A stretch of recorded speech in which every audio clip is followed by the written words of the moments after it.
يا حسن مرحبا. زريدة أو انتدابات جواد الزيات في الميركاتو الشتوي، هذيك هي بداية الحمل على جواد الزيات. إذا مشى التجاب هذاك بداية الحمل على الزيات. الزيات عارف راسو خلق المشاكل ويخلق مشاكل تا ديك الشركة هي يشري ليها الصداع. حيت زريدة كون كويري ما يخرجش بعدا من الرجا. الرجا واخا تعرف تبيع اللي عندها واللي ما عندهاش وما تخليش يمشي. ثاني حاجة، في دوري ضعيف بحال ديال ليبيا وما استطاعش يفرض الوجود ديالو، والا ما كانش غادي يرجع، معناه هذا ما يستحقش يلعب في النجا. فبطبيعه الحال هذه كلها هضره ديال الصفحات، ولا غنطرق لهذا الموضوع لان مساله خطيره جدا. الناس خدات دروس من الفتره الاولى التسييريه، خدات دروس دابا ولات كتسلح بالصفحات.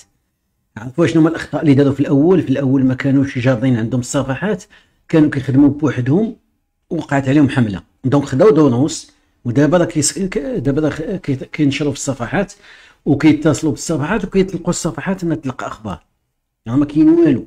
هاد الهضره ديال اللعابه اللي كانوا في الراجا، ما كاينش شي واحد يستحق يرجع الراجا، ما كاينش، بما فيهم بوزوق. واخا حنا محتاجين الجناح، ما عندناش بوزوق وما يستحقش يرجع.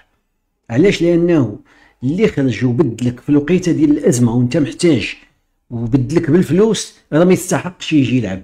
حيت الراجا عبر التاريخ دائما اللعابه اللي كيعطيو فيها اول حاجه بالدرجه الاولى ولادها، ثاني حاجه ماشي كافي ولادها وكذلك القتاليه باش كيلعبوا ولادها، والتضحيه اللي كيضحيو في اصعب الظروف، كيضحيو كاع بالمستحقات ديالهم وكيصبروا عليهم باش يلعبوا في الرنجه، لانه تيبغيو الرنجه. دوك ملي كيدخل معاك 120 متر كياكل معاك التراب. هادو من اللعابه اللي كينجحوا في الرنجه.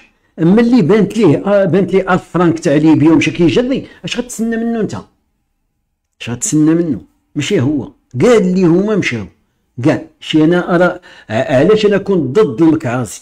المكعازي راه ماشي شي لعاب خايب كاع، ولكن المكعازي لانه تا هو بانوا ليه فلوس ديال السواعده مشى كيجري. دونك انت دابا ملي رجعتي عندي، علاش رجعتي عندي؟ حيت دوك الحيوط، حيت بنتي لهم زرق، بنتي لهم ماشي نيفو عالي، بنتي لهم جد متوسط. دونك سير لعب ماشي فرقه اللي جد متوسطه، وهي الفرقه اللي جات قبلات عليك دابا باش رجعتي السي المكعازي. دونك راه هادشي ما خصوش يتعاود دابا. طوينا ديك الصفحه، قلتو الشركه، قلتو غنبداو مرحله جديده وغنبداو استثمار وغنبداو في الاستثمار، وبرك ما تضحكوا على عباد الله. لقيت الصفحات راه ما ينفعوكم بوالو وغادي تعيوا راسكم، راه والو. خاص انتدابات المستوى العالي، عهد الشركه خص يكون عهد الاستثمار وعهد التعامل مع السوق ديال اللاعبين بطريقه اخرى، بطريقه احترافيه وطريقه اللي غتشرف اي رجاوي دوز كويريه ودوز لعابه كبار في الرجاء.